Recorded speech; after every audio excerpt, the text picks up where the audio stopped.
Good evening, everyone, and welcome to the second round of the very first season of the Wrong Stuff Indy Road Series at virtual Indianapolis Motor Speedway. This has been presented by Sim Racing for Simpletons YouTube channel and WC91 Liveries here on Slow Motion Broadcasting. My name is Daniel Rue, and I'll be commentating for you tonight alongside Mike Braun. Here we're meeting at the legendary Indianapolis Motor Speedway, not the oval that many are familiar with that hosts the Indy 500 and used to host the Brickyard 400 for NASCAR. We are instead racing on the Indianapolis road course. This 2.6 mile 14-turn road course is built into the heart of the racing circuit, featuring much of the infield as well as elements of Turn 3, providing exciting racing all across different series in American racing. These series are IndyCar, as it hosts the Indy 500 and Indianapolis road course race, as well as the Xfinity Series and Cup Series for NASCAR. We're here with WSRL's Indy Road first season in its second round. Aubrey Kundal coming off a strong first win at the opening round at Road America, looking to continue that momentum here today. There have been 2 or 3 preseason races, and each car has 2 compounds. Both must be utilized today's race. The red compound that you see here as drivers qualify as a softer compound, heating up faster, giving more traction, allowing drivers to be a little bit faster. And you'll see a black compound come out later in the race. Compound is a little bit harder to heat up, and will last longer with less degradation over the runs. These cars are at an 80% fuel fixed rate, meaning that the tank will not be completely full, which will lead to more strategy throughout the race. And the drivers also have 10 push-to-pass uses. They don't have to be within certain distances of the driver in front of them. They just get 10 uses of that push-to-pass system. So, what do you think about the race today? I think it's going to be a great race. It's a little warm on the track, a little 104 degrees.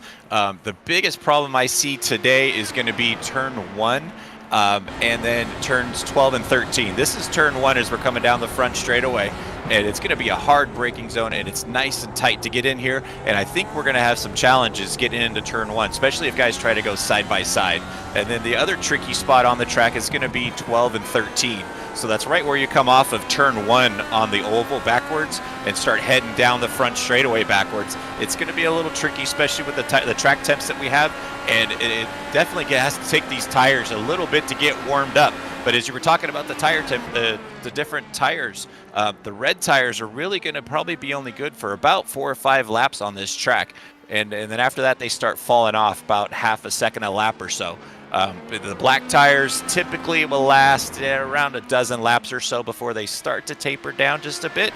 But you'll see the guys go into long stints on the blacks and then try to do a couple sprints, 4 or 5 laps on the reds at the end of the race. Yeah, definitely there. So the strategy will have to play out for these drivers as they try to make the most of these tire sets to get advantages on the racetrack, not just positionally with the speed that they can drag from their compounds, but the strategy behind when to switch to which compounds. As we look so far through qualifying, Serrano up at a 112.75 lap, currently sitting on provisional pole. Closest driver to him would be the 99 of Keen, 2/10 behind currently, but putting together a pretty good lap for himself. Right now, as we track with Ricardo Serrano, as he is on his lap here, and coming down the main straightaway is going backwards. So instead of the drivers going into turn 1 like they normally do, they will be going back towards turn 4, away passing the grandstands, in a manner that we don't normally see in racing. Most people are very used to seeing the Indy 500, which takes up all 4 corners of this racetrack, but it's a little bit different to see drivers going the other way around the racetrack. But I think that this race really provides a new perspective to the Indianapolis facility as a whole. I think that it provides exciting racing that you otherwise might not think of, because the Indy 500, while it is a very exciting race, it tends to get boring over time, as it's all generally the same strategy, the same layout, and the flow of the race stays the same. So I really think that adding the road courses here onto the schedule here at Indianapolis really just adds a lot of flair and really lets these IndyCar drivers show off the capability of those cars. What do you have to say to that? No, I think it's going to be a great race. It's going to be tight because, as you see, the lap times right now on the pole right now is Ricardo Serrano with a 111.6. That's a quick lap time for a road course. And right now you see Jake Luther come up into that second spot with about a 112. So those are really quick lap times. And then this is going to be a full hour-long race. So, these are going to be a lot of laps turned for these guys. I think it's going to be about 40, 45 laps or so, I think is what I was told. For the full race, but it is a 1 hour long race, so these guys are looking to do 2 pit stops, so they'll be probably running, in my mindset, I would go black wall tire, and then push hard on the reds at the end, but that's just my mindset. And how would you feel about doing that? I definitely like that. With the way that the race is slated play out over the course of time, having those red tires there at the end, you're going to have to make a switch. So if you're going to make the switch and have to come and pull a pit stop just to change a tire compound, may as well go for a tire compound that's going to give you the most advantage coming out. And drivers are really going to take the opportunity to push really hard at the end of races. We see this all the time. Once you've got your car to the end of the race, it's the opportunity to get those final points, to get those pushes, to maybe even have a shot at winning the event. You want to have tires on the car that are going to give you the best chance to do that. So why save the black tires for last? Put on the reds and have at it. And I really think that with the push-to-pass system that we have here, allowing drivers to have 10 push-to-pass uses, it's going to add a little bit more to the narrative of the story of racing here. When do you want to use those push-to-pass opportunities? Do you want to use them up early? Do you want to try to have track position when you come into the pits? Or do you want to set yourself up later in the race? Do you want to save the push-to-pass opportunities until the final closing laps to pick off the last few positions and really move yourself up the standings? It really all depends on the mindset of the driver. We're going to see aggressive drivers make their moves early for track position. We'll see some of the longer-minded drivers probably hold on to those for later in the race. So it's going to be interesting to see how that narrative plays out, see how the drivers want to, save their tires, save their push-to-passes. But overall, what would you do with those? Yeah, I think I think that the thing, like I said earlier, is hold on to your push to passes. Save those black tires to do those black tires up front.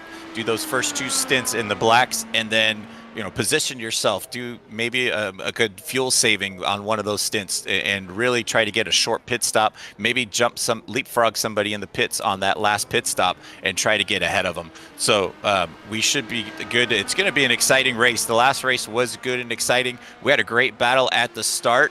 And Aubrey Cundell was able to pull away at the end and get away. But right now you see Serrano on pole right now with Jake Luther in second. I think this might be about where we're going to end up with the grid. It's going to, like I said, it's going to be, look at how tight the battle is right now too. So you've got 111 on the pole, and you've got all the way down to 11th or 12th is about a second back. So it's going to be a real tight race. Yeah, it's definitely going to be a really tight race, and what really isn't reflected here on the qualifying laps is the tow you're going to be able to get down the front straightaway. These cars are generating a lot of air. They're moving air as they pass through the racetrack. So if you can tuck yourself in behind another car, you're going to see yourself getting more speed behind them because your car is getting less resistance. There's less drag that's being created by the physical body of the car pushing through the wind. So it's more opportunities to get past drivers. So you may be a 10th off the guy on your qualifying run, but in the race it's not going to matter as much. If you can stay close to him, you can pick up that tow. In iRacing, you pick up that tow. I've picked it up 6/10ths back, so there's a lot of opportunities to really snug up to the cars in front of you to be able to make those passing opportunities happen. As the cars come to the grid now, Serrano going to be the pole sitter. Luther to the outside of him, starting in second. Going back is going to be Keen in third with Flack to his outside. Barrera comes up fifth with Long in sixth. Brian Hotham will be driving the number 13 car in the 7th position with Staropoli. Driving in the 8th position, Stevenson in 9th with Aubrey Cundell, the first round winner, lining up on their outside. Following up the rest of the grid is Duiter, where Cochran, Alexander, Love, Ellsworth, Harris, Dixon, and Benjamin for the 19 cars on the grid today. Going to be an exciting race, and I apologize to those names that I may have botched along the way. As we are getting set to go green, there we look at James Luther, the 19 car, the hopeful to overcome Serrano on this opening lap. Turn 1 might be an opportunity to do that. We've seen some close battling in this league so far. I would not be surprised if we see a couple drivers try to make a move. If we're unlucky, maybe we see an incident in turn 1 as they are off for their opening pace lap, trying to get some heat into the compound of these tires. What's the importance of heat in the tires, Mike?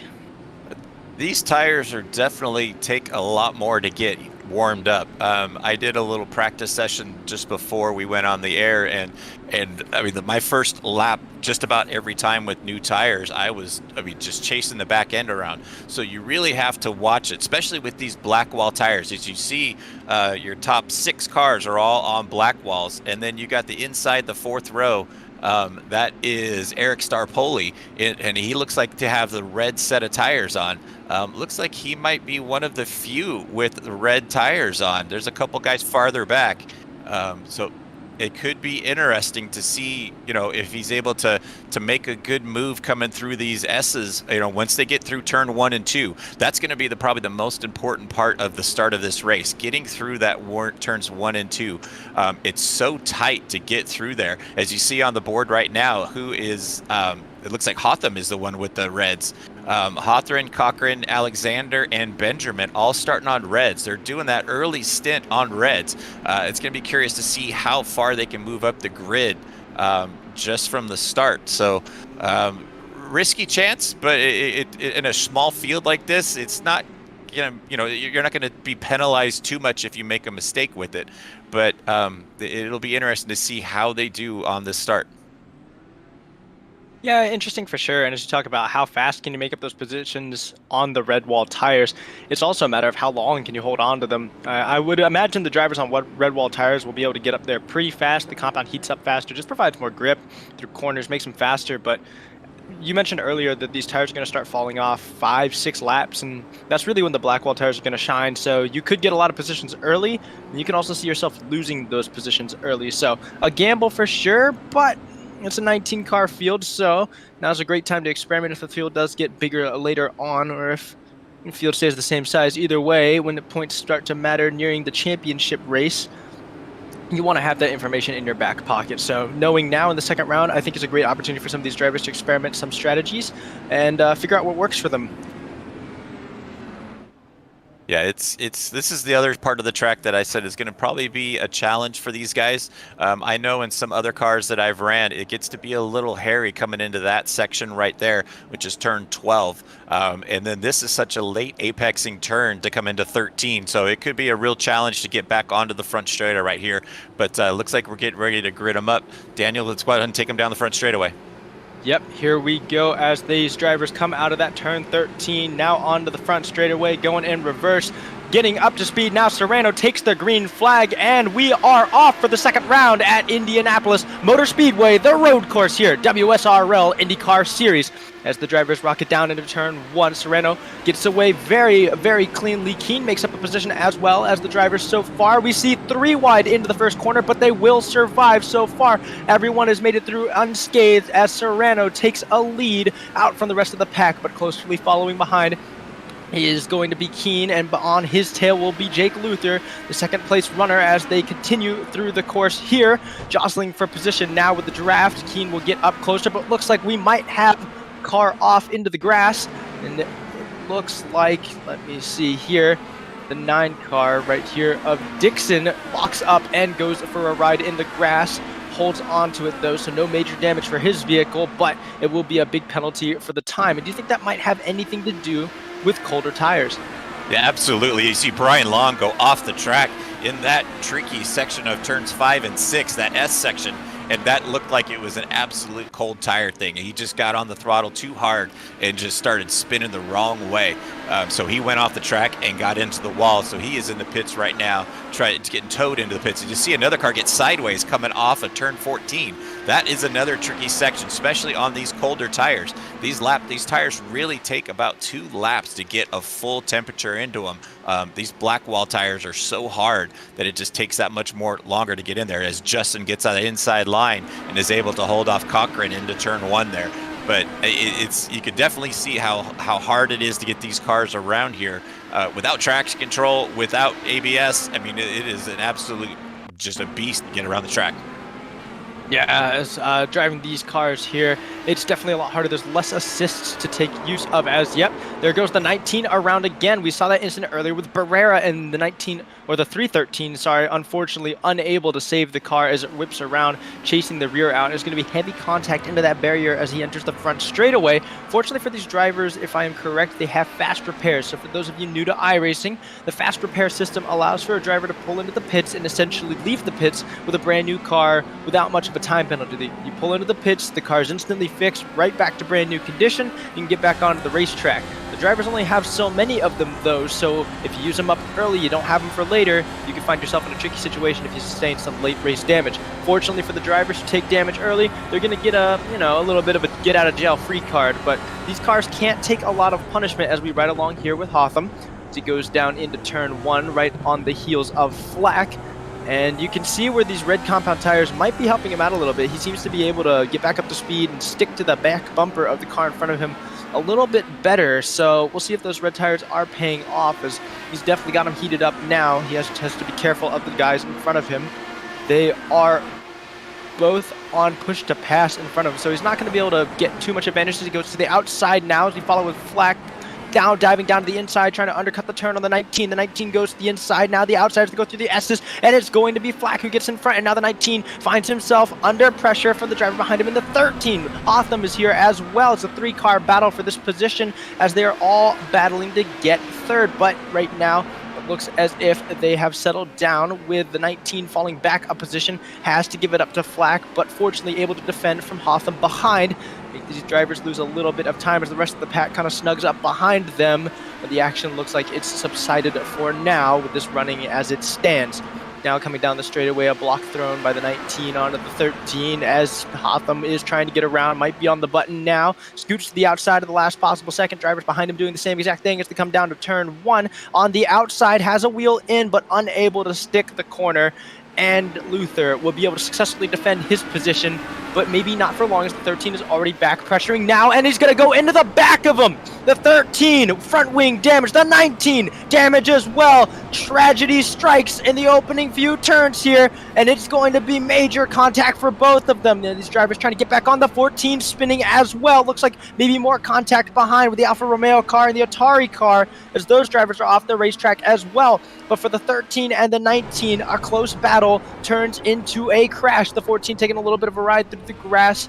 Maybe he was assisted, maybe not, but maybe it's just all an effort to avoid the wreckage in front of him. It's going to be Ellsworth, and is Luther off again? As the action continues, Luther was running up high qualified second, running in third at the time of the accident. Now goes off for the second time, as we maybe see what happened there, maybe not. And Clay Harris gets a little too much of the sausage curb, and he spun himself around. The curb's different elevation. You have to be careful with that. Isn't that right, Mike? Yeah, the curbs here are brutal on the Indy cars. You can get them on a full fender GT3 car, but with these Indy cars, you cannot touch these curbs. It is just absolute brutal. As you see, the one car going off the track right there, that is Eric Starpoli in the 69 car getting off in turn one. I think he locked up coming into there and just got a little sideways. And right now you got the 4th spot of Dave Stevenson with Dive Bomb Barrera in the 5th spot right behind him. And Justin looking for a place to get by, can't quite stick that deal. But like we were saying earlier, you saw Luther and Hotham get together. Hotham was on those red tires, and he was really pushing hard, working his way up probably, I think it was 3 spots. Oh no, man, it was a good save from Stevenson. Stevenson able to collect that after getting way off on the grass, and Justin just so close to getting into him. But go back to Hotham, he was up about 3 to 4 spots from his starting position, and he was really pushing hard, and I think he just went in too hard on the brakes and got into the back of Jake Luther. I mean, tough break for both of them. Luther had a great start going, and Hotham was really pushing, but now Hotham is rejoining the race, but he is a couple laps down now, so it's just tough break for those guys. Yeah, a tough break indeed, and it's showing up as a lockup now from the 419. Going to be able to get past the 777 there, though. It shows how much you have to pay attention when driving these cars. These cars are very, very easy to lock up. They're incredibly fast vehicles, but without any assists. Is that the 19 off again in the gravel trap? If it is, that's definitely not spelling well for him, and it is the 19 off in the gravel trap. So now 3 offs in the span of just 1 lap, and it's not looking good for that 19 team at all. Luther had that incident earlier and definitely not recovering from it well. He needs to stay very clean if he wants to even have a shot to be competitive for at least a couple of points here today. Those offs are not helping his situation at all. But as we talk about the cars without these assists, that makes them a lot harder to drive. So you get more lockups, you get more incidents, they get up to speed quickly, they brake quickly. So if you get any rhythm of that off while you're battling close, you get an incident that we saw right there, as it looks like damage for the number 20 car. The rear wing of that car no longer fully attached anymore. Definitely not generating downforce as he pulls it into the pits.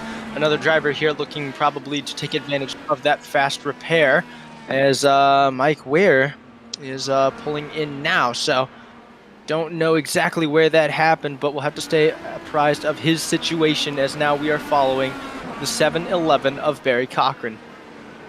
It looks like Barry's up 7 positions from his starting spot. Barry is now the top running red tired car on the track right now. It's proven good for him, but we're on lap 7 right now, so we'll have to really keep an eye on his lap times to see if they fall off a little bit, because this is about the window where the red tires start going away and those black tires really start to come to life.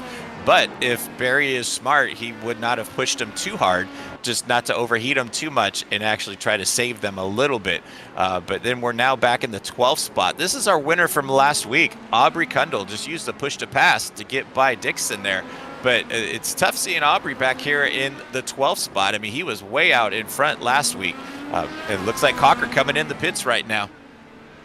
Yeah, Cochran pitting now was 6th, and a spin here from Matthew Dweeder in the 103. Not quite sure what happened there. It looks just like a self-spin as he comes around that corner. Maybe got onto the gas too hard, spun those rear tires and lost the nose.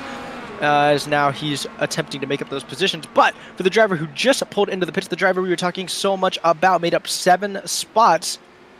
Maybe that's enough. When you pit from 6th, you started back in 14th. You might have gained enough positions. Barry Cochran might have gained enough on those red tires as he switches now to that black wall compound. Do you think it's worth it? And I think only time can really tell. But from what we're seeing now here at lap number 8, do you think it was worth it? I think it was, but he's on another set of red tires, if my monitor is correct. Okay, it does say black on there, but it's still showing red on my screen. But if I was going to say, if he went to another set of reds, that would be a huge mistake. But he's just basically doing the reverse of what everybody else is doing. He went to the reds right off the bat to try to get a good start, get up the field a little bit, and then he's going to go on the blacks the rest of the way out. But you really have to be careful on this first lap out, because you got so used, as you see him lock up right there, he got so used to running those red label tires, and it was so easy to get through the turns nice and hard, slam on the brakes hard. But now he's on these cold, hard tires now, so he really has to watch when he goes into the braking zone. Here's the brake zone right here, and he gets in there nice and tidy. He's doing actually a really good job. Barry getting it around real nicely. I hope I don't jinx him when he comes around this last section here, Daniel. Yeah, the cast our curse indeed here, but he is doing a great job of adapting to the black tires. That's something that we see drivers struggle with sometimes. You get off a really, really good run on, heated up tires, maybe a softer compound. You switch on to a cold, harder compound, and you have the tempo. The muscle memory is there. You want to keep pushing the car to the level you were pushing it before you pitted. And as we switch over to Serrano, he is absolutely dominant here, as I kind of lost my thought from earlier. And right now pulled out a 3-second advantage, 3.2-second advantage over Keen behind him. So whatever the equation is here, it looks like Serrano's found it for now in the 64 car. Pit strategy still to come, a lap car's in front of him, but from what we've seen so far, Serrano has some serious pace, and he doesn't look to be stepping down anytime soon, as just over the front straightaway alone in this first section of turns, he's already gotten 3 more tenths off, now 4 on the Keen behind him. So the 64 team definitely doing something right. Looks like they might be on track for the race win, but there's a whole lot more racing left to do before we can call that one. Yeah, Ricardo is definitely pulling away right now with his 4-second advantage. He had a rough race last week. He did make a couple mistakes, get spun around early, and just could never dig himself out of the hole that he was in. But it is good to see him out in front and pulling away. And then you got Carson Keen in that second spot, about 4 seconds back. Running in that number 99 car, and right behind him is car 88 of Bobby Flack. Bobby was another one that had a good race going last week and had one little mistake and had ended up dropping back just a bit. So it's good to see these guys still out in front. The 4th spot is Justin Barrera in the 419. He's about 3 seconds behind Bobby. And then rounding out your top 5 is that other fluorescent yellow and black car of Dave Steveson. So that is your top 5 running right now. We're closing in on the 12:30 mark. I think the black wall tires are probably going to last until about lap 20 is when I think we're going to start seeing these guys coming in to change to another set of black walls. It'll be interesting to see if anybody tries to go black, then red, then black, to try to get a couple good, hard, fast passes in, or pass laps in the middle. Or if everybody's just going to go like a black, and then a red at the end. Daniel, how we were talking about it a minute ago, how would you strategize that with these tires right now? With the tires right now, I wouldn't be too inclined to push for the red compound here in the middle of the race. I think that for the drivers who started with red compound, did a pretty good job of getting up position to save that one driver who wrecked at the beginning of the race with the 19 car. But for the rest of the drivers here, now is the time to stick to the strategy. Go black wall compound, then go for another black wall compound, get the red compound. I would be interested in seeing if drivers want to switch that up. They want to go red in the middle. They want to pull off some faster laps. There are advantages to that. You can pick off some positions maybe a little bit easier, especially as drivers are getting more and more spaced out over like tire strategy. So you can pick them off one at a time. You can really choose where to pick off drivers here on the front straightaway or some of those longer straightaways. It'll allow those drivers to not overheat the tires while they're going for their faster laps. but I think that you're really not going to gain too much in track position. And when you're back on the black wall tires near the end of the run, everyone else is going on those red walls. I honestly think that you're going to see a severe lack of time, severe lack of pace, and I really don't think it's going to pay off. But we will have to see. It's going to be about another 8 laps until the drivers on the black wall tires come into pit. So up until then, we're just going to be all speculation as to the next round of strategy here for these drivers.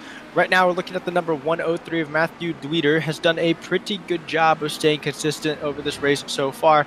A self-spin earlier that he's recovered pretty well from, now chasing down the number 19 of Luther. Luther, unfortunately, after the incident early, finds himself a lap down. And so he's going to be a car that most of these drivers are looking to pass. But that does not mean he does not have pace. Still is the number 2 sitting car, or was the number 2 sitting car through qualifying. So I'd expect him to still maintain that pace, still be fast. Unfortunately, on the timings, he's not technically going to be competitive this race. A lot of stuff would have to go very, very right for him and very, very wrong for the other drivers for him to even have a shot at the race at all. So unfortunately for Luther, this is very much a recovery drive, and a driver off in front of him, as we shuffle through the cameras to look for, it's Gavin Ellsworth, and it looks like maybe just lost the rear there. Not too sure what happened, to be completely honest, but the number 14 tire definitely goes back a little bit. And yeah, we've seen this spot before with the 103. You see where he's leaving rubber down on the racetrack, just gets onto the gas a little bit too hard and spins those rear wheels. Really easy to lose it there, and I don't really know, if it's something the drivers expected coming in, but that section of turns that we talked about in the pre-race, definitely risky for those drivers. It's definitely slicker than you might expect, and you really have to be careful there as we see a driver go into the pits. Aubrey Kundle has made it up to P8 here in the racing. Was struggling a little bit early on, it seemed, but they have made their way back up into the top 10, and on these red wall tires, they still look pretty competitive so far. So was Kundle one of the drivers that started on the red compound? No, Aubrey's already come in for a pit stop and has changed to the red. It's a real early pit stop for the black wall tire, so I'm not sure what strategy he's going with, but because he's quite a ways back from your leaders right now, but it could be an interesting strategy. Maybe he had some damage and now he's coming in for another stop. So he's coming in for his second pit stop on lap 14. I mean, this pit straightaway is so massively long on this track. I mean, just watch how long it takes him at the 35 or 40 miles an hour that they're required to do this pit lane. It's just tick, tick, tick, tick, tick, tick. I mean, it's just counting down the time. This is probably a good 25 to 30 seconds just to get to his pit stall. And then you have the time of changing the tires or adding fuel. So this is a good probably close to a minute pit stop each time you come in here. I would not have tried to do it as more pit stops than I have to get through this race. So we might see Aubrey drop down the standings a little bit now as we're watching Barry Cochran come into turn 1, and he's running those red tires. Barry did come in for a pit stop already. Oh no, he is black.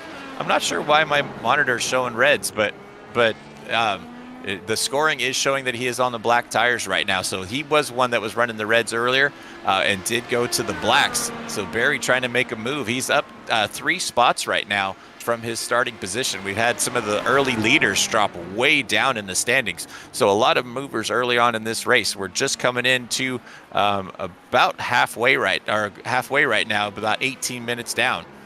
So it's still anybody's race. Everybody's starting to get stretched out, but I really do think we're going to start seeing some black wall tires coming in soon.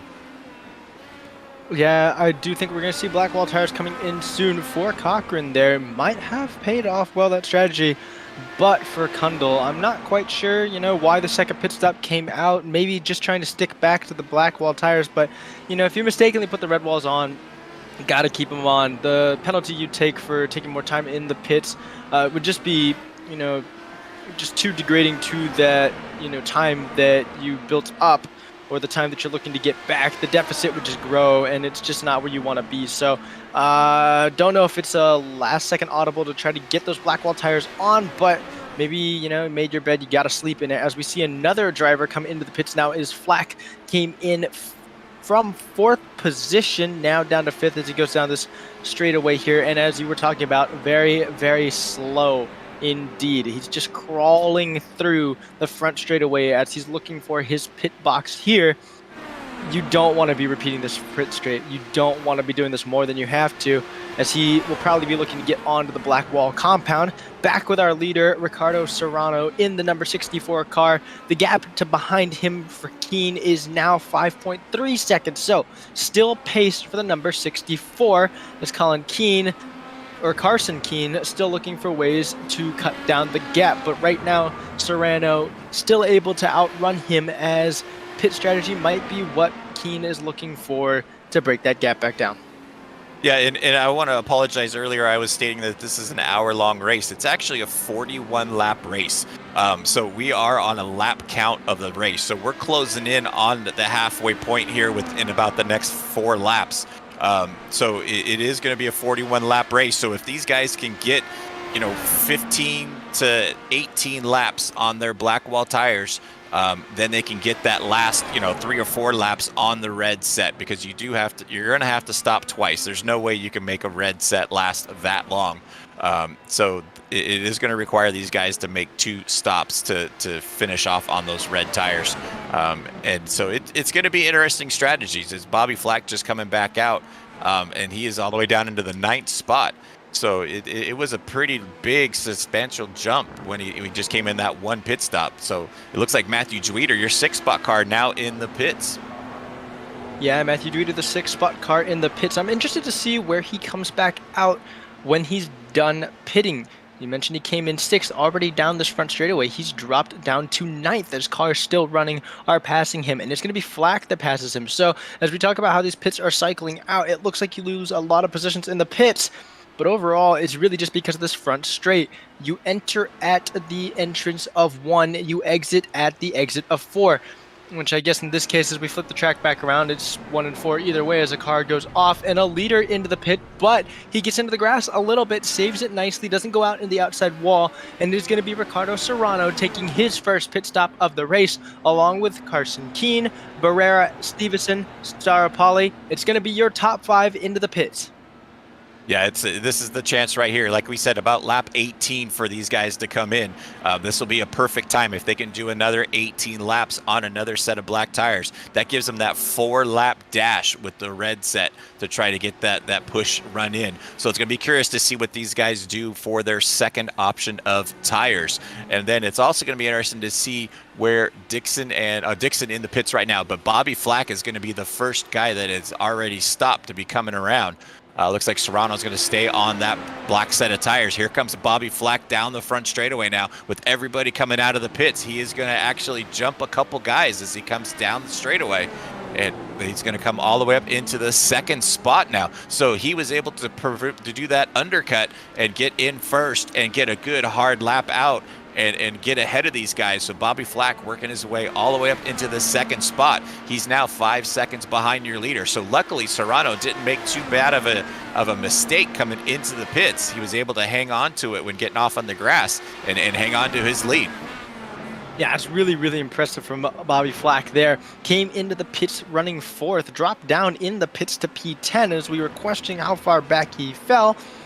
It really just looks like it's that front straightaway pit speed limit, as now he's come out in 2nd, undercut the field, as you were saying, basically trying to get your pit stop in a little bit faster than the other drivers so you can heat up the tires and push really hard while the other drivers go into the pits, as we see the 69 of Eric Staropoli into the wall, and that's the front wing gone. Major damage for him. The car disappears. It looks like he might be taking a tow back to pit lane. It's going to cost him a lot in time, and that could spell the end of his races. Yeah, on the timing here, it says he's out of the car. So, taking the number 69 back into the garage, and Staropoli's race will be over. Back to Flack now. The gap is down to 4.5 seconds from 5 as he gains on the leader, but his undercut strategy, going in a little bit sooner, getting those tires up to heat and really pushing a good lap out as the rest of the drivers pit later and have to go onto their cold tires on the on lap. It's really showing just how effective that strategy can be, as we see in the bottom right hand screen the graph here. Flack versus Serrano, the gap to them from laps 13 to 18 fallen about 1 and 1.3 seconds. Hopefully I am reading that correctly. But definitely time gained here for Flack as he's keeping the gap pretty much the same here, 4.5 seconds to Serrano. So we'll see over time as these tires heat up for the number 64 car if he's able to start pulling away, hitting his marks like he was before the first set of pit stops. But until then, Flack with a great move here. Maybe looking to have to hold off Keen, though, if he's not careful and over pushes these tires, heats him up too much. Yeah, Bobby Flack it'd be interesting to see if he could start closing that gap on Serrano and put some pressure on Serrano, because Ricardo really hasn't had any pressure this entire race. I mean, the first lap he had somebody with him, but then he constantly just pulled away. And Bobby was buried back in the field just a bit, so he's able to do that undercut and get out in that second spot. So, I mean, the gap is still about 4.5 seconds.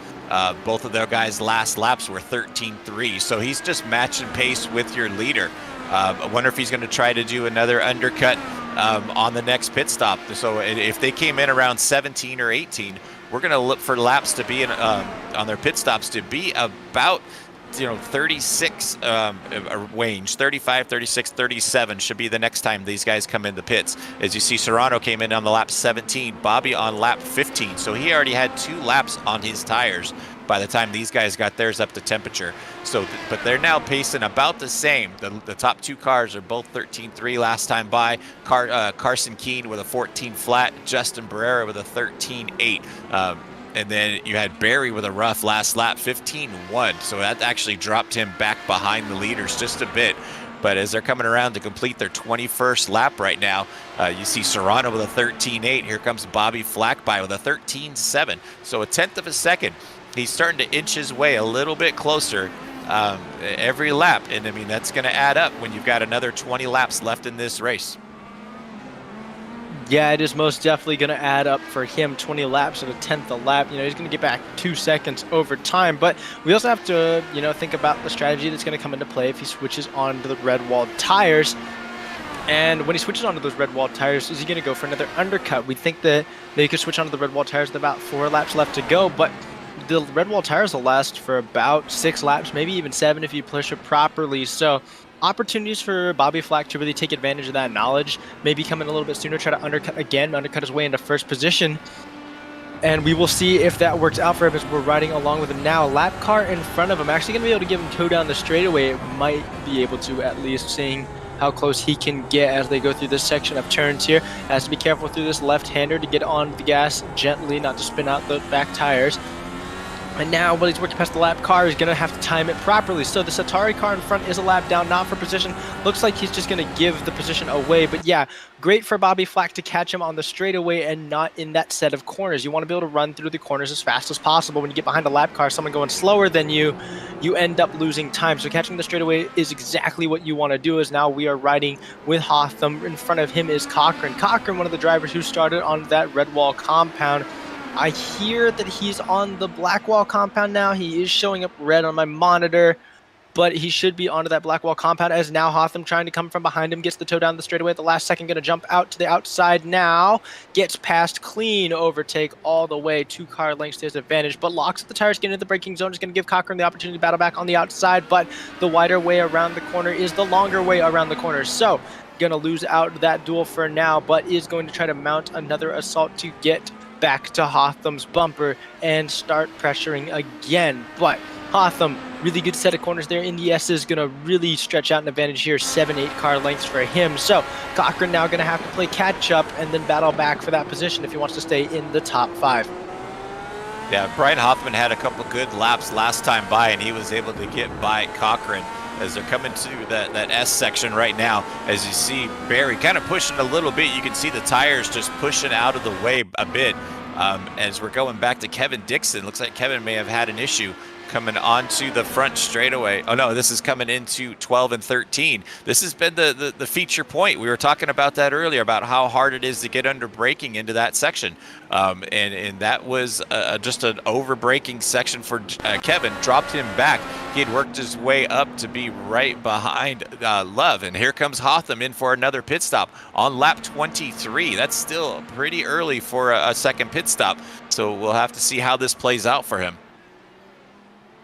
Yeah, we'll have to see how this plays out. Indeed, this is definitely pretty early. I don't know if there's damage to stand on the 13 car, but unless he wants to try to switch the red tire compound. I really don't see the point of stopping now. Strategy for sure. It might be bold. It might pay off later, but that's something that's going to have to develop as time goes on. Now reviewing with Justin Barrera, just having himself a really good race here. Barrera up one position from where he started, and currently battling with the other drivers of Stevenson and Keene Flack and Keene for second. Stevenson kind of just a bystander here, down 5 positions, a lap down currently. You'll see Luther there in 13, a lap down as well. So these drivers here are kind of just bystanders to the fight that's going on, but in the battle for second, separated by not too much time, is going to be Barrera, Keene, and Flack. As Barrera trying to get back up to Flack, just continue chasing him down and passing Keene to do that as well. Yeah, as you see, Barrera really putting a work in on Carson King. You see your 3rd and 4th place cars coming down that short chute in the center of the track into turns 7, 8, and 9 section. That nice S section right now.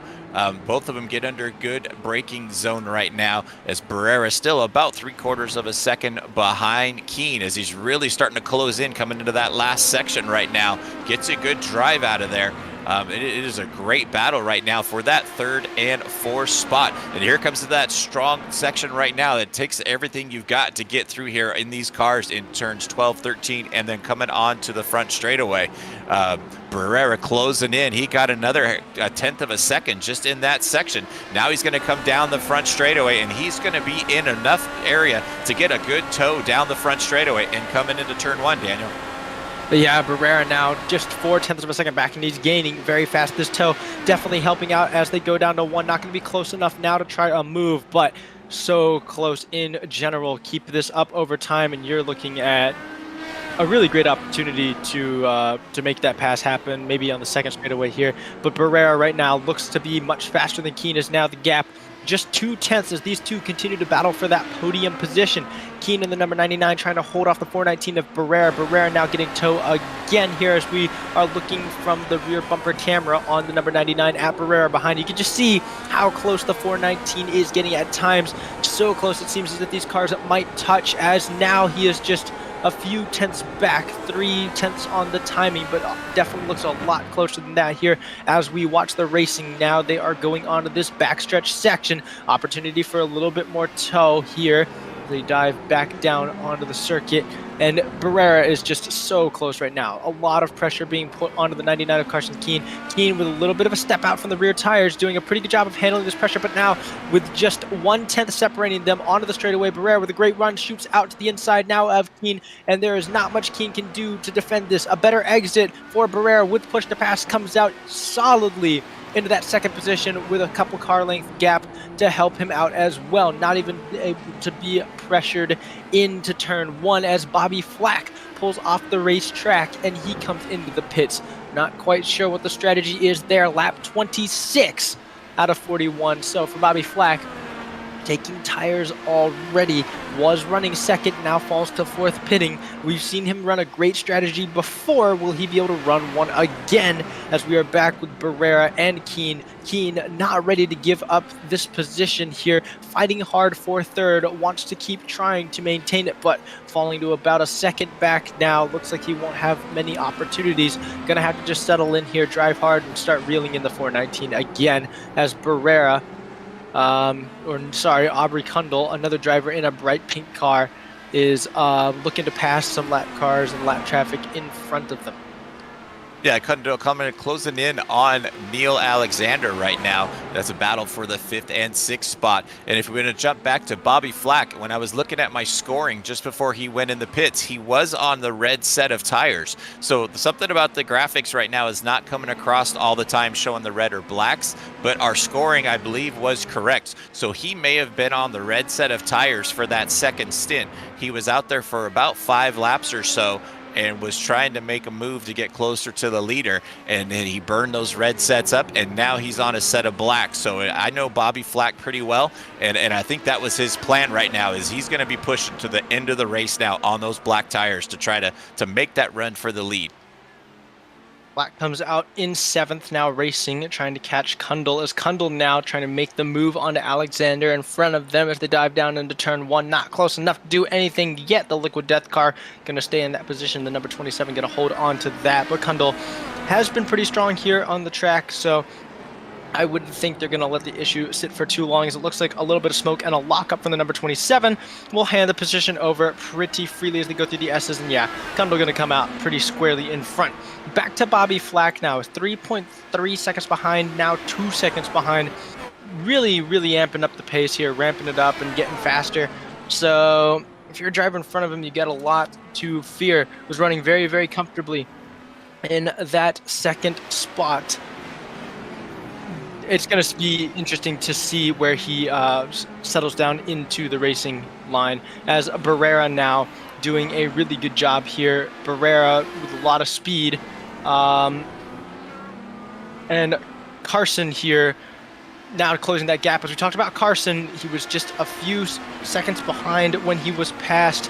Now has got that gap back closed down to 0.6 to Barrera in front, as we're now riding with Cochran. Cochran, as we saw when we were looking at Barrera, locked it up a little bit, trying to get into turn 1, as we see, yep, a lockup here for him, or maybe just a little bit of an overshoot. Just can't get into the braking zone as aggressively as he wants and overshoots it a little bit. Going to lose a little bit of time there, as Keen still pressing the attack, now 0.6 back, almost 7, just trying to get closer to Barrera here.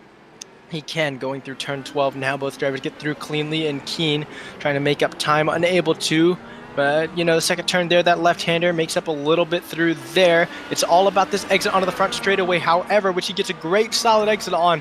0.5 back for him as he attempts to get up closer. Now 4, now 3. Will he have an opportunity to make a move? He will not, going into the 1st turn braking, but it's a little bit of lock from Barrera. It's going to leave the door open for Keen, and Keen is close going around the outside, but we've seen that not work time and time again over the course of today's race. It will not work for yet another time. So Keen gonna have to fall back now 0.8, gonna have to keep waiting, and Dweeder from 4th enters the pits. Yeah, and you see Keen still hanging on to that 3rd spot. It looks like he still has all 10 of his push-to-passes in his pocket. So he's still got 12 laps to go, 11 and a half laps to go, and still has 10 push-to-passes to use. He could have probably used one on that front straightaway, but I think he's just going to hang on to him in his pocket. But he's dropping back just a bit. So I don't know if Barrera got a good look at Carson in his rearview mirror, or and it just started pulling away, or if Carson's made a couple mistakes. So they're about just under a 2nd gap between your 2nd and 3rd place cars. And then in the 4th spot, you've got Aubrey Kundal, and your winner from last week has been able to work his way up into that 4th spot. Aubrey has done 2 pit stops already, so I'm wondering if he's going to try to push it the rest of the way. It's going to be an interesting strategy. I know the WSRL guys, the wrong stuff guys, like to play some fuel mileage. So I'm wondering if Aubrey's playing a little bit of fuel mileage game right now. As you see, he came in way early from an incident early on. He may not have changed over to the red set of tires yet, so that could be a challenge as well.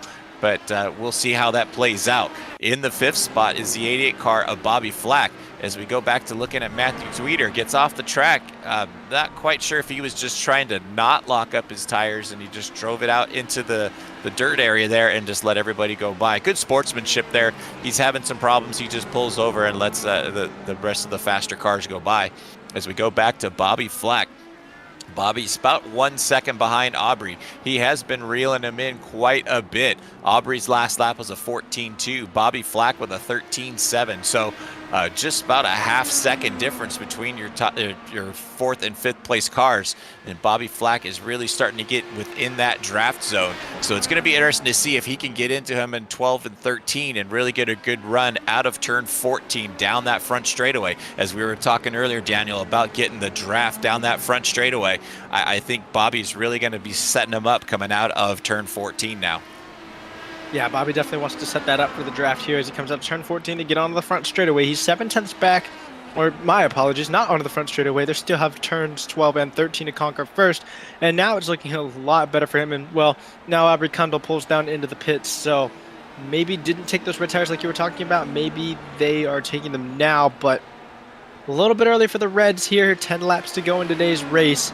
Bobby Flack now gets back up to 4th position, 33 seconds off the lead. But as we saw earlier, 33 seconds, you're wasting that time in the pit. So if he can hold back around 33 seconds, maybe even work his way back up, get closer to the leaders, his chances to undercut the race field like he did earlier on that red tire compound, pitting a little bit earlier than everyone else. As he looks to finish this race on the black tire compound, the only thing you have to worry about is fuel. But these drivers, like in the WSRL, like you said, they really, really love to play the fuel mileage game. These are drivers who are not just fast on the track, they think fast too. They know that they can edge out even more performance from their cars on strategy, buying them more time on the racetrack and more opportunities. That might be what Flack is doing right now in this 88 car. With this strategy, might have a shot to win it. Keen pulls into pit lane now. I was wondering as I watched the battle for Keen and Barrera if Keen might have just overheated the compound a little bit trying to fight with Barrera. But looks like maybe that tire degradation was a little bit too much for him as he pulls into pit road now, taking on a fresh set of tires. Do you think it's too early for the Reds? Yeah, I really do. This is 9 laps to go, 8 laps to go. They're really, from what I've been told, they really drop off after about 4 laps. So it's an interesting strategy to play, but as we're looking at Bobby Flack right now, he's back up into that 3rd spot. And if you look up on timing and scoring, he's 47 seconds behind your leader. That is enough to, because Ricciardo's got to come in one more time for a stop.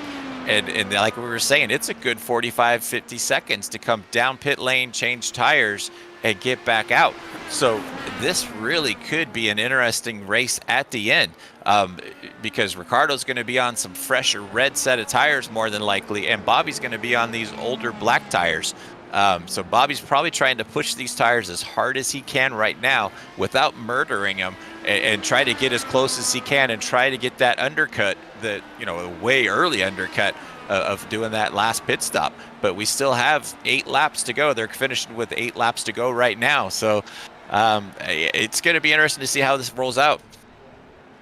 Oh, and that's not what you want to see. If you are Ricardo Serrano, not going to lose him the lead explicitly, but it is going to lose him time. A mistake there that could prove costly as the race goes on. It's going to allow the cars behind him to catch up just a little bit, even if it's 2 seconds, even if it's 1 second, tenths of seconds. It's precious time that you can't afford to lose, especially as you're playing the strategy game here. And it looks like Ricardo Serrano is going to call it quits on this set of tires and pit in now. And this is the time to see, does strategy pay off for Bobby Flack?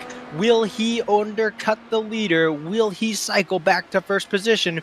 33 seconds behind now as Ricardo enters the pits, and we will see here very shortly as he goes through the S's section back out onto the track. Looks like Barrera taking over the lead right now, but he's still only on his first pit stop. So your battle is definitely going to be on the guys that are on their second pit stops. And Bobby Flack coming out of turn 14 to come into the 12 and 13 right now. It looks like Ricciardo is just about ready to get out of the pits. It should be just about exiting right now. Let's flip over to Serrano to see where he's at, and he's just getting back down. And here comes Flack down the front straightaway. Ricciardo trying to get going. He gets it going. Now you got to remember, he's going to be on red tires, but these are going to be cold red tires. These first lap is still going to be rough for him. He's got to watch his how hard he drives the car. He might try to make a mistake because he realizes Bobby Flack is on his second pit stop as well. Bobby Flack now kind of taking over the proverbial lead right now, because Barrera is still required to make one more pit stop. So this could be your final battle for the overall win right here, because it's going to be interesting to see how Bobby Flack is able to hold off Serrano with 7 laps still to go, as you see Serrano close way in on those nice, sticky, soft red label tires. Yeah, here these red label tires doing so well for him, and I think if you're Flack, you wanted to get a much bigger gap, trying to undercut the leader here. And he came out, yep, and if Serrano goes to the inside, now to the inside, these two cars side by side, and Ricardo Serrano unable to make the pass. Bobby Flack drives it in hard, but Serrano going to set himself up here. Flack needs to be worried about the turn 14 exit going onto the front straightaway. Will he be able to keep himself in front during that period of time? Serrano here behind, push to pass is on, dives to the inside, is not going to be a struggle at all for him as he looks to get get by Flack? He will get by Flack, but the two drivers look as if they are still side by side going into one. Flack from the outside dives down in. The inside is going to be Serrano. Serrano now to the outside, trying to go the long way around the track. Gets better drive off the corner, gets in front of Bobby Flack, and it's going to be Bobby Flack driving down into second position as he tries to find something back through the next set of corners here onto this left-hander, but there is nothing left for him to find. The older compound tires, the black walls for him,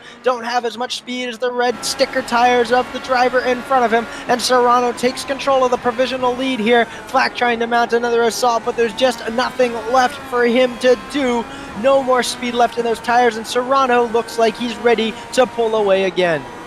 Yeah, I had a feeling it was going to happen. I was just curious to see if Ricciardo was able to hang on to those cold tires and you know, be a mature driver and be able to hang on to those tires long enough to get in position to get by Bobby. The Reds are definitely, you know, a good 3/4 to a full second a lap faster to come around this track, and it was going to be pretty eventful to watch him get by. But as they come down the front straightaway one more time, Justin Barrera now in the pits. So Serrano and Flack both go by. Barrera still coming out of the pit exit right now, and it looks like he is going to be dropping back into that 4th spot now. Carson Keene up into 3rd, Barrera coming out of the pits in 4th, and Brian Hotham all the way up into the 5th spot. So that's a good run for all these guys. They're all in the plus from their starting positions. Right now, your biggest gainer right now from their starting position is going to go back to the 6th spot of Matthew Dweeter. Dweeter up 5 spots from his starting position. That's a great run from Dweeter. For as many times as we've seen him have a little mistakes here or there, he's been able to get it collected and get some good laps in, and he's able to hang on to that 6th spot. Has about a good full second back to Aubrey Kundle in the 7th spot. So everybody else is pretty spread out right now and starting to just kind of pace around. But this is when things can go wrong. The tires start getting older. You start locking up coming into sections. You start spinning the wheels coming out of turns. So anything can happen with these last 5 laps to go. Yeah, anything indeed can happen. Flack is going to be taking that 2nd position. Serrano back to 1st at the pit stop. Cycle the rest of the cars through. Carson Keene comes out in 3rd. You know, all these drivers, like you said, are up from where they started the race. So, looking good for them, or at least they are even. And the battle for 1st here is going to be between Serrano, Flack, and Keene. Those are your podium-sitting cars. Keene about 8 seconds off the leader. Flack 3 seconds off the leader. And you can see for Flack, just the hit. It's just a hit for his time here. Flack at one point was 0.5 in front of the leader, and just over the span of a couple of laps here, dropped back to 3.7, and now you need to be concerned, can Keene run him down? Yeah, it's going to be interesting because Keene's actually on a red set of tires, so right now he is 5 seconds behind Bobby with 4 laps to go. So on timing and scoring, he's being shown running the red label tires, so he should be about a second a lap faster to be able to close that gap. I don't know if he's going to have enough time in the day to be able to reel him in, but I think Bobby's going to hopefully be able to hang on to that car, but he's got a lot of laps on those tires right now. As we jump over to Matthew Dweeter, we were just talking about how great he's been doing. Let's see what happens coming into turn 1. And just like as we said, these tires are starting to get aged just a bit, and he just went way too late on the braking and got spun out coming into turn 1. Yeah, spun out there. The 27 did a really, really good job of avoiding him. There's a little bit of smoke off from the back of the 99, catches it though all right. And the 99 car of Carson Keene looking to be aggressive, looking to run to the back of Flack, but at the same time, you got to be careful of Justin Barrera in the 4th position. Barrera seeing the podium spot in front of him, and he's making up a good amount of time as he's doing it, only 2.2 seconds behind, and he just ran a purple lap. That would mean he's run the fastest lap so far. So Barrera, not out of the picture yet for the podium positions, is now down to 1.7 seconds, just got 0.4. I don't know if there was a mistake from Keene in front of him, but right now the gain is massive for Barrera. He's cut down almost a second to the driver in front of him, and Barrera is closing quickly in the final few laps, just 3 to go, but He is going to use every bit of advantage that he makes to really close this out in the final 3 laps. 3 laps remaining for him, but 8/10 the gap to the driver in front, and now 7/10 the gap to the driver in front as they come through to turn 14 back on the main straightaway. A couple push-to-passes left for the driver in the number 419, Justin Barrera. Will he use them later in this race? He'd better if he wants to get past Carson Keene, my bad, in front of him. The 99 now, where we were talking about if he would be able to make it up to Bobby Flack. Now the 99 needs to be concerned about having a podium finish at all. Yeah, Barrera's done a great job to reel them in. I mean, the last couple laps, he's within, lost 4 seconds, and he's all within 3/4 of a second right now of the 3rd place of Carson Keene. Carson's last lap was a 1:14.6. Justin Barrera with a 1:12.5, and the lap before that was a 1:12.0. I mean, that is just flat flying around here right now. That is close to pole-setting speed right now. And he's closing that gap with a lap and a half to go. Barrera still has 4 push-to-passes, and Carson still has 2. So it's going to be interesting to see the battle right here. Justin Barrera in some of the other leagues that we do with him, he's known for saving fuel, but this time he is using every ounce of fuel he's got. Is it coming down the straightaway right now, Daniel? And down to the straightaway, just like you said, the push to pass going to be active for him. You'd better believe it here, as he's used one now, jets out to the back, goes to the inside. This is the pass that we see every driver trying to make. Looks like he's got a nose ahead as they go down to 1. Now he's got a full car length ahead as they go down to 1, and he will complete the pass. Justin Barrera in the closing laps here will move himself into the podium positions, and Carson Keene can only look helplessly by as he's passed down that straightaway, and as the gap gets a little bit wider for them as well. Carson doing a good job of trying to stay close, and he's going to want to stay close. He might have an opportunity on this front stretch again to really, hit that push to pass, try to get that pass off, try to get that advantage back for himself, but he has to stay close to Barrera while he's doing it and not overheat the tires. Overheat the tires too fast, they'll wear out faster and they'll really, really go away. You will absolutely destroy your tires if you heat them up and you overheat them. So Keene has to be careful here. Not really too much worry about dropping another position down to 5th, but if he races this properly, could have an opportunity to get himself back up into the podium paying positions. Here they come around to complete, and it looks like they should be coming up on their white flag right now. It is a white flag. Your leader coming by the stripe to get the white flag. Bobby Flack not too far back, 5 seconds back in that 2nd spot. But your closest battle right now is still for that 3rd and 4th spot of Justin Barrera and Carson Keene. Carson still, they both using a push to pass. Barrera and Keene. Barrera with 2 pushes left, Keene with only 1. This 3rd and 4th place, the final podium position, battling around turns 4, coming into 5 and 6 right now. This is a good section right here. There's going to be a hard braking section coming into 7. You can see Carson Keene get a little sideways coming out of turn 4, dropping back almost a full second now as they're coming into turn 7, 8, and 9. This nice smooth switchback section. Carson get under braking real hard. Sound like he may have locked up just a bit, but they're coming around right now. Daniel, why don't you go ahead and bring us home?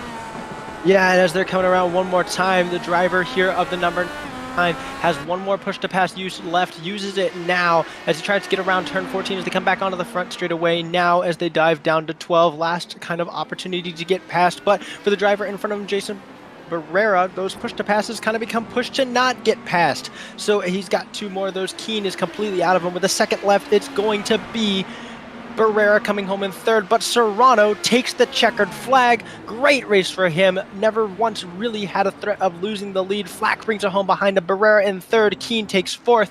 Otham now coming home as he winds out, coming onto the front straightaway, are actually once again entering into that section 12 and 13 that has been tricking me all race long. He's coming home in a pretty much uncontested P5 with the racing behind him pretty much even as well. Kundal looks like he's going to finally bring his car home in that P6 position now as he's winding out here back onto the front straightaway, and it's going to be P6 for Aubrey Kundal. Yeah, great race for Aubrey. It was way back in the standings earlier as we got the last group of cars coming around right now. You've got Cochran, Alexander, Weir still coming around. Weir never used a push to pass. That's pretty interesting. Never got into a too close of a battle.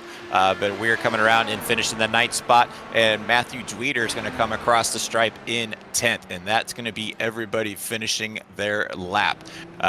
So let's go ahead and see the results. Daniel, why don't you go ahead and take us with the final grid positions? Yep, Ricardo Serrano going to be your winner of round 2 here at Indianapolis Motor Speedway as he drove a textbook race. Lights out from him. The car was definitely on rails. Bobby Flack taking it home in P2, trying to get that undercut position to work out for him.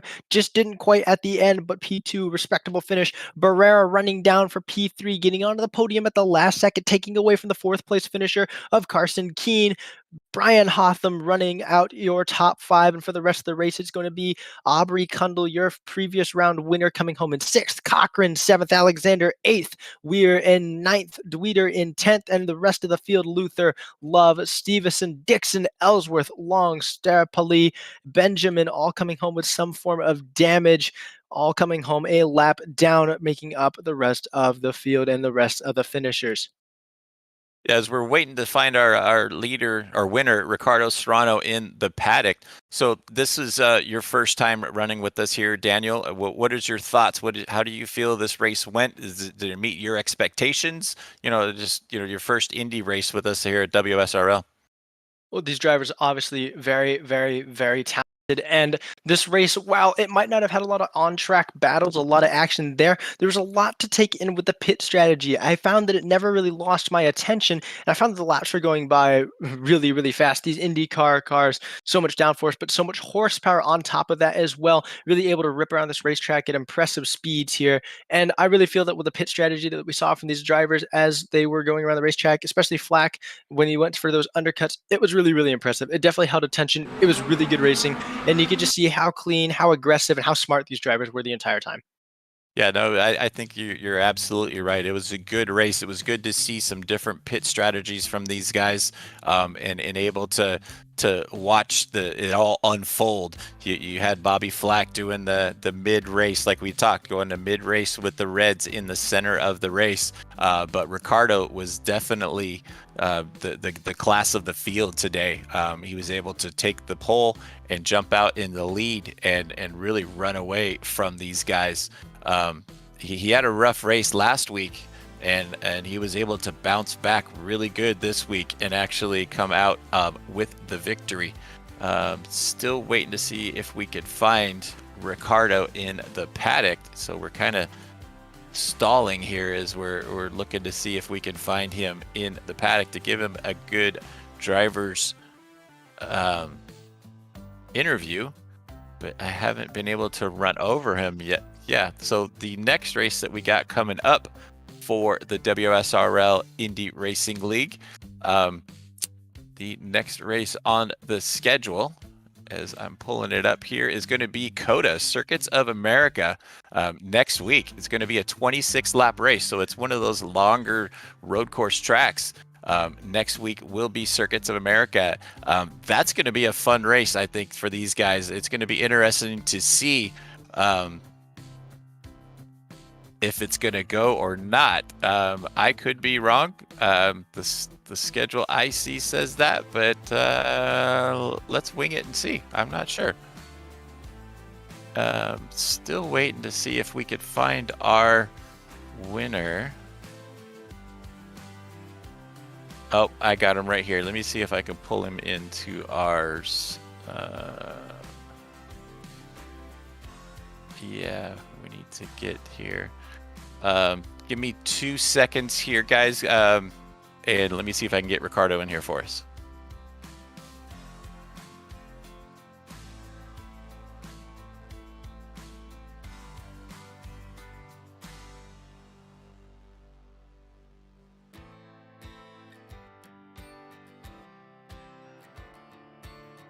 And as we are waiting for our race leader of Ricardo Serrano, some of the upcoming broadcasts that we have available for you guys here on Sunday, October 16th, 9 a.m. Eastern Time. It's going to be the LMP2, GT3, and GT4 cars of the WSRL Endurance Series, finding out at Spa-Francorchamps racetrack there.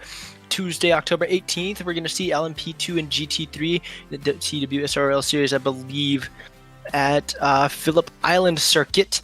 Then following up, it's going to be the Mustang FR 500, also on Tuesday, 9:05 EST, the finale race for them in their league, the American Muscle Series at Road Atlanta. And finally, Thursday, October 20th, you are back with us, the Dallara IR 18 IndyCar Series for the WSRL at Circuit of the Americas, or to be determined. We will see. Those are the upcoming broadcasts here with Slow Motion Broadcasting. It looks like we might have the race winner here with us. Yeah, he's trying to make his way. It's the long stairs to come into the Slow Motion Broadcast paddock. I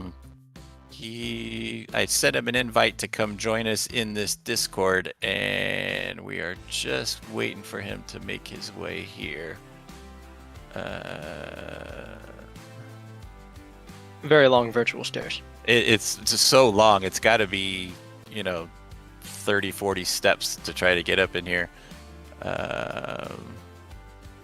I see Brian in there trying to help him get in here. We don't want to let the poor guy go away. He did a masterful job of this race, and see if we can get him into this Discord now. I hate trying to stall this out, but the guy did a great job. There he is. All right, guys, give me 2 seconds here. We'll pull him into the booth. And now in the booth, we have our winner, Ricardo Serrano. Congratulations on taking the win in race number 2 here at Indy. You did a fantastic job starting from the pole, taking the lead early on, and just ran away and hid. So how did the race go for you? Well, I honestly felt good throughout the entire race. I thought, who was it? Was it Flag? He was giving me a lot of trouble towards the end of the race there, and I was definitely having trouble with the pit entry. But other than that, it was a pretty good race. Yeah, it looked like a pretty easy race for you. Bobby did go with a different strategy. He went with the blacks, then the reds, then the blacks. So he was trying to get that undercut with you, and he was able to get the undercut and be out in front when you came in that last pit stop. But you were able to push along with those red tires, those fresh red tires. Did you feel any extra pressure from that, or did you really have confidence and be able to get by him? Yeah, I definitely felt the pressure from that. It was just like, I was definitely trying to keep it clean, and I definitely did not want to crash because that would have been a bad week, especially with last week's incident. So I'm happy to get through that alive. Yeah, you bring up last week. You did have a rough race last week at Road America, so it's good to see you bounce back and lay it down well and take a very commanding win here to really show your presence in the point standings. So we'll have to see how the points work out coming out of this week. You should definitely be up towards the top. So before we let you go and celebrate, was there anybody you'd like to thank or give any shout outs to? Yeah, I would like to thank my mom and my dad for letting me do this tonight. Awesome. That is awesome. So congratulations, sir. Once again, you did a masterful job, and look forward to see you next week. Thank you. See y'all there. Thank you. And that was our winner, Ricardo Serrano. As we said, he definitely did lay it down good and was able to pull away and run away. Yeah, definitely there. Serrano, it looked like ever since he made it through turn 1, he knew he had it won for himself. So, he ran through turn 1 and just lights out for the rest of the day. Did a really great job of keeping it clean. A couple incidents, but he really did a great job of rebounding from. I've seen drivers in the past before, they have a little bit of an incident or a little bit of an unforced off track, and it seems like they kind of lose a little bit of their edge. They kind of take it easier. It's led them to lose leads, lose positions, lose wins. No problems with that for Serrano here today, and he just ran a masterful race. Knew he had the car to beat and really took advantage of it. No, he absolutely did. And as you saw, our upcoming race next week on the schedule, Thursday at 9 p.m. Eastern, we will be at COTA. So that is going to be a good, fun race for us. And just want to thank everybody for coming out today. Dustin Ollis in the virtual production booth, and alongside me today was Daniel Rue. I am Mike Braun, and we thank you for watching the WSRL Indy Racing League, and we'll see you guys next week.